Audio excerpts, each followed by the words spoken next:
Assalamualaikum warahmatullahi wabarakatuh. Perkenalkan, nama saya Husnul Islamiyah dari Prodi S1 Fisioterapi. Di sini saya akan menjelaskan hasil dari jurnal yang saya amati. Di sini saya menggunakan dua jurnal, yaitu tentang menopause dan tentang senam lansia yang bermanfaat untuk orang-orang lanjut usia. Nah, yang pertama di sini saya akan menjelaskan tentang menopause karena berhubungan di sini saya mendapatkan sistem hormonal. Jadi, secara medis istilah menopause berarti berhentinya masa menstruasi. Hal itu disebabkan karena keluarnya hormon dari ovarium atau indung telur berkurang, sehingga masa haid menjadi tidak teratur dan kemudian lenyap sama sekali. Dengan berhentinya haid, maka wanita sudah memasuki suatu masa peralihan, yaitu masa menopause. Ini menurut Kunjoro 2002. Nah, di sisi lain, Kunjoro juga berpendapat bahwa menopause merupakan suatu tahap yang menunjukkan berakhirnya kemampuan wanita untuk berproduksi.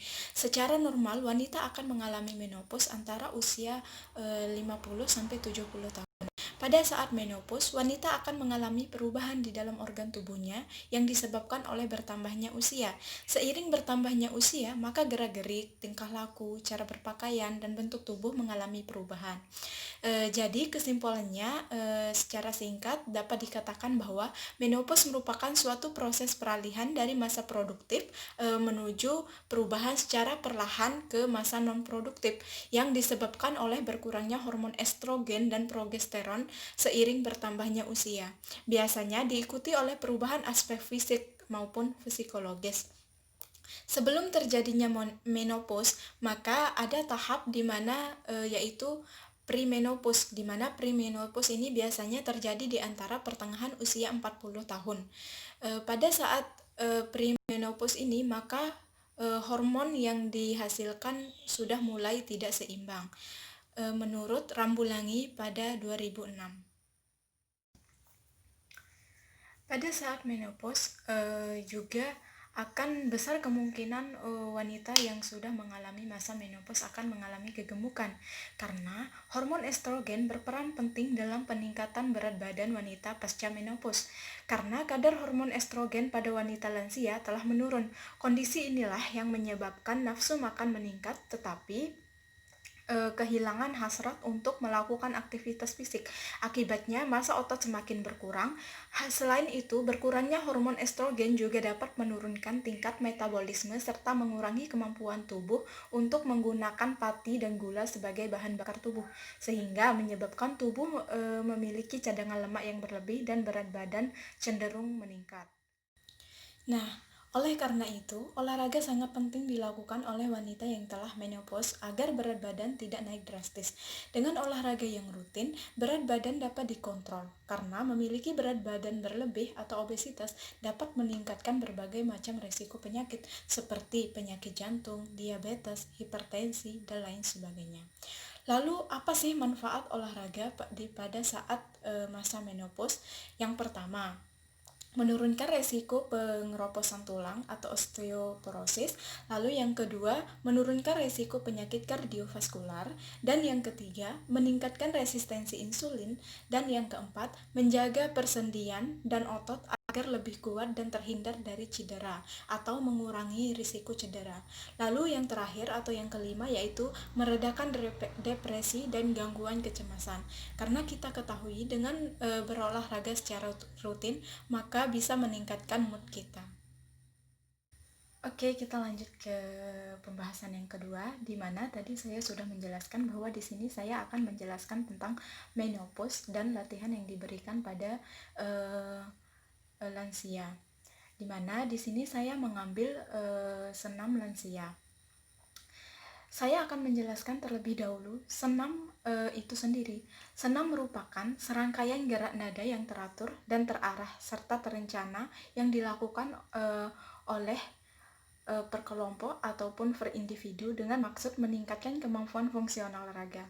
Exercise atau aerobik yang merupakan suatu aktivitas fisik yang dapat memacu jantung dan peredaran darah, serta pernafasan yang dilakukan dalam waktu yang cukup lama sehingga menghasilkan manfaat dan perbaikan pada tubuh.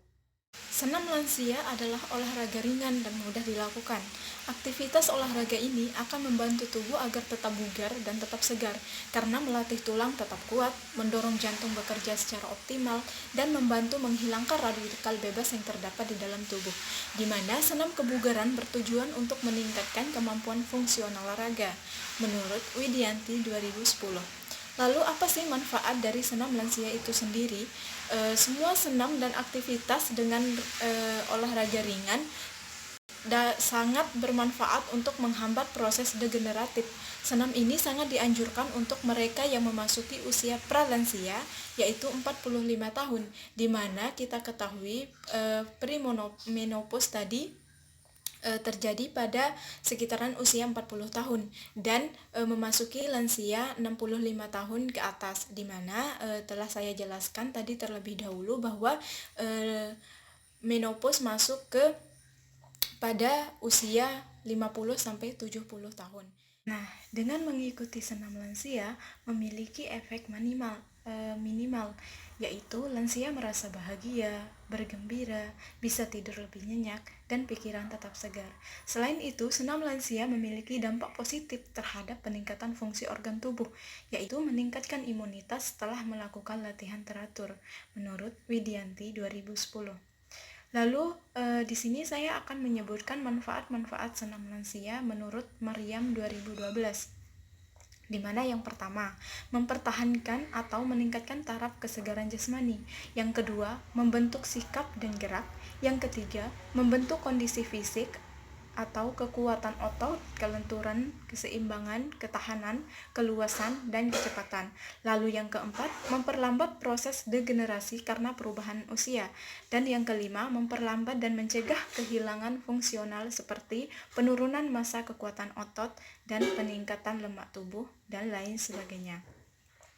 Lalu dari jurnal yang saya baca, dengan senam lansia memiliki manfaat atau efek, yaitu dapat mengatasi rasa cemas atau gangguan-gangguan yang dialami setelah mereka memasuki masa menopause. Jadi senam lansia sangat bagus untuk menangani semua masalah atau keluhan yang dialami pasca menopause. Sekian, terima kasih dari saya. Bila ada salah kata, wassalamualaikum warahmatullahi wabarakatuh. Dan link dari jurnal yang saya baca akan saya tuliskan di bio. Terima kasih.